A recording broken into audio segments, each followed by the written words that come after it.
నమస్తే అండి సతీష్. రాధా గాయత్రి, శ్రీచరణ్ ఇద్దరు సాఫ్ట్వేర్ ఉద్యోగులే. 8 నెలల కిందటే వీళ్ళిద్దరికీ పెళ్లి జరిగింది. వీళ్ళిద్దరిది పెద్దలు కుదిర్చిన మ్యారేజ్ అంగరంగ వైభవంగా విశాఖలో పెద్దల సమక్షంలో ఒకటయ్యారు. వీళ్ళిద్దరు ఉద్యోగాల రీత్యా వేరువేరు నగరాల్లో ఉంటున్నారు. అందుకే 8 నెలల తర్వాత అవకాశం దొరకడంతో ఆఫీసులకు సెలవు పెట్టి విహారయాత్రకైతే బయలుదేరారు. కానీ బయలుదేరిన ఒకే ఒక్క రోజులోనే 27 ఏళ్ల వయసున్న భార్య రాధా గాయత్రి రక్తపు మడుగులో శవమై కనిపించింది. దీంతో అసలు ఏం జరిగిందో తెలియక పోలీసులు అన్ని కోణాల్లో కూడా విచారణ చేస్తున్నారు. రాధా గాయత్రి, శ్రీచరణ్ వీళ్ళిద్దరిది విశాఖపట్నంలోనే చినముషిడివాడ ఆ ప్రాంతానికి చెందిన వాళ్ళు. శ్రీచరణ్ పుణేలో నువ్వు ఐటీ కంపెనీలో జాబ్ చేస్తుండగా రాధా గాయత్రి ఢిల్లీకి దగ్గరలోని గురుగావ్లో సాఫ్ట్వేర్ ఇంజనీర్గా పనిచేస్తున్నారు. వీళ్ళిద్దరికీ గత ఏడాది నవంబర్ 8న పెద్దల సమక్షంలో పెళ్లి జరిగింది. ఆ తర్వాత ఎవరు ఉద్యోగానికి వాళ్ళు వెళ్ళిపోవడంతో ఖాళీ దొరికితే ఇద్దరూ కలిసి వెకేషన్లకు వెళ్ళొస్తున్నారు. అలాగే వీళ్ళిద్దరూ కలిసి వెకేషన్ కోసం జూన్ 13న ఢిల్లీ నుంచి బయలుదేరి ఉత్తరాఖండ్లోనే చాలా ప్రదేశాలు సరదాగా గడపడానికి వెళ్ళారు. అలా వెళ్తూనే మొదట ఢిల్లీ నుంచి నేరుగా రిషికేశ్ వెళ్ళారు. అక్కడ నుంచి మరుసటి రోజు జూన్ 14 రాత్రి ముస్సూరిలోని ధనౌల్తి రోడ్డులో ఉన్న తిప్రిదర్ ఏరియాలో ఉన్నటువంటి కియానా హోమ్ స్టేకి అయితే చేరుకొని అందులోని బ్లిస్ అనే రూమ్లో దిగారు. ఆ తర్వాత ఏం జరిగింది అని తెలుసుకునే ముందు ఈ వీడియోకి ఎంతవరకు లైక్ చేయకపోతే ఒక లైక్ కొట్టేసేయండి. ఇలాంటి మరిన్ని వీడియోస్ కోసం రెగ్యులర్గా మన చుట్టూ జరిగే అనేక కాంట్రవర్సీలు, పంచాయతీలు అన్నీ ఉంటాయి కదా, లొల్లు జరిగే అన్ని పంచాయతీల గురించి local to international news bowl and journalist సతీష్లో నా వీడియోస్ అనాలిసిస్ ఉంటాయి కనుక ఈ వీడియోకి ఒక లైక్ చేయండి. ఇంతవరకు సబ్స్క్రైబ్ చేసుకోకపోతే journalist Satish and news bowl channels అయితే సబ్స్క్రైబ్ చేసుకోండి. అయితే ఆ బ్లీచ్ అనే రూమ్లో దిగిన తర్వాత తెల్లారేసరికి రాధా గాయత్రి శవమై తేలింది. హోమ్ స్టే రూమ్లోనే రక్తపు మడుగులో శరీరంపై ఎలాంటి దుస్తులు లేకుండా గాయత్రి పడి ఉంది. అది కూడా గదిలోని మంచంపై పడుకుని ఉండాల్సింది పోయి నేలపై పడి ఉండడం, ముక్కు నుంచి నోటి నుంచి రక్తం కారుతుండడంతో ఈ ఘటనపై అనేక అనుమానాలు వ్యక్తమవుతున్నాయి. ఉదయాన్నే ఆమె భర్త శ్రీచరణ్ నిద్రలేచి చూసేసరికి భార్య నేలపై రక్తపు మడుగులో పడింది. దీంతో వెంటనే హోమ్ స్టే నిర్వాహకులు వాళ్ళకి చెప్పడంతో వాళ్ళు పోలీసులకు, అంబులెన్స్కు కాల్ చేశారు.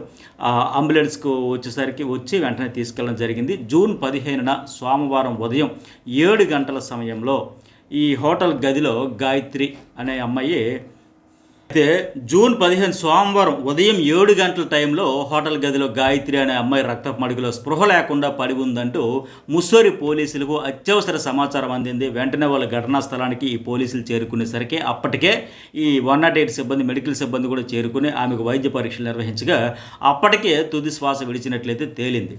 గాయత్రి శరీరంపై ఎలాంటి దుస్తులు లేవు. అలాగే గదిలోనే ఫ్లోర్పై పడి ఉండడం, బెడ్షీట్ పైన రక్తపు మరకలు ఉన్నాయని ముస్సోరి పోలీస్ స్టేషన్ ఇన్ఛార్జ్ అయితే దేవేంద్ర సింగ్ చౌహాన్ మీడియాకి అయితే తెలిపారు.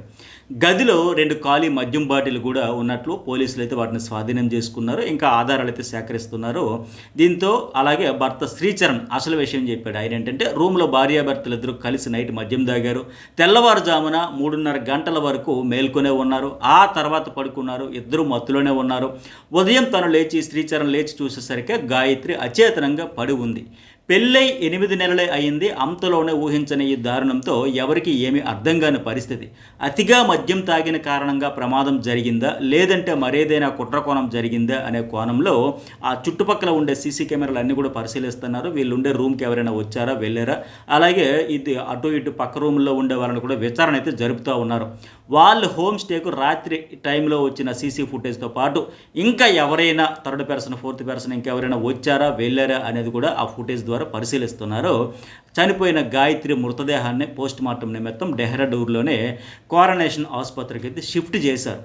అయితే కేసు తీవ్రత దృష్ట్యా పోస్ట్ మార్టాన్ని కూడా ప్రత్యేక ప్యానల్తో నిర్వహించాలని, ప్రక్రియ మొత్తాన్ని వీడియో రికార్డు చేయాలని పోలీసులు అయితే భావిస్తూ ఉన్నారు. అట్లాగే చేస్తున్నారు. అట్లాగే మృతురాలి ముక్కు నుంచి అధికంగా రక్తం కారడం, అసంకల్పితంగా మూత్ర విసర్జన జరిగిన ఆనవాళ్ళు ఉన్నాయని పోలీసులు చెబుతూ ఉన్నారు. అయితే ఆవిడ గతంలో ఆరోగ్య సమస్యలు ఉండేవంట. మెయిన్ పెద్దగా చెప్పుకోదగ్గవేం కాకపోయినా లో బీపీ ఉండేదంట. దానివల్ల ఒకవేళ ఇంకేమైనా అనారోగ్య సమస్యల ద్వారా జరిగిందా అనేది కూడా ఉంది. సో మొత్తానికి ఫోరెన్సిక్ బృందం అట్లాగే ఎగ్జిక్యూటివ్ మేజిస్ట్రేట్ ఘటనా స్థలాన్ని పరిశీలించారు. ఫోటోగ్రఫీ, వీడియోగ్రఫీ ద్వారా ఆధారాలు అయితే సేకరించారు. ఈ డాక్టర్ల బృందం నిర్వహించిన పోస్ట్ మార్టం నివేదికలో ఆమె శరీరంపై ఎలాంటి బాహ్య గాయాలు కూడా లేవని తేలింది.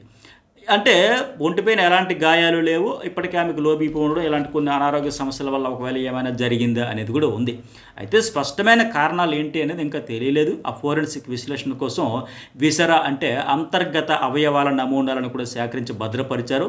ఈ ఘటన జరిగిన సమయంలో అదే గదిలో ఉన్న భర్త శ్రీచరణ్ పైన కొన్ని అనుమానాలు వ్యక్తమవుతున్నాయి. ఆటోమేటిక్గా ఎవరికైనా వస్తుంది, ఇద్దరే ఉన్నారో, అతనికి ఏమైనా చేశాడా ఏంటి అనేది. సో మరి అతను అతిగా మద్యం సేవించడం కూడా ఒక కారణం కావచ్చు, ఆ అమ్మాయి కూడా ఇద్దరు మద్యం సేవించడం కూడా కారణం కావచ్చు అని కూడా ప్రాథమికంగా భావిస్తున్నారు. అయితే సమగ్ర విచారణ జరపాలని ఆ మహిళ తండ్రి అధికారికంగా పోలీసులు కంప్లైంట్ ఇవ్వడంతో ఆ 2 మద్యం బాటిల్ స్వాధీనం చేసుకుని ఇతర ఆహార పదార్థాలను కూడా ఆ రూమ్లో ఉన్నవన్నీ స్వాధీనం చేసుకుని దర్యాప్తు చేస్తున్నారు. ఆ forensic lab report, post mortem report వస్తే ఇది ఏంటి, అనారోగ్య కారణాల వల్ల, లో బీపీ వల్ల, ఇంకేదైనా ఎఫెక్ట్ అవ్వడం వల్ల సహజ మరణమా, లేకపోతే ఏదైనా కుట్రకోణం అయ్యి ఏంటనేది ఆ రిపోర్ట్ల వాళ్ళైతే తెలియబోతుంది. మరి మీకేమనిపించింది? ఇలాంటి మరిన్ని వీడియోస్ కోసం news bowl and journalist Satish channel subscribe చేసుకోండి, లైక్ చేయండి, కామెంట్ చేయడం అయితే మర్చిపోకండి. ఇప్పటికే విష్ణుప్రియ కాంట్రవర్సీ, రకుల్ ప్రీత్ కాంట్రవర్సీ, అలాగే డాక్టర్ సెజిల్ కాంట్రవర్సీ ఇవన్నీ కలిపి న్యూస్ బౌల్లోకి వీడియో అప్లోడ్ చేశా. చాలా ఇంట్రెస్ట్గా ఉంటుంది, చూడని వాళ్ళైతే చూడండి.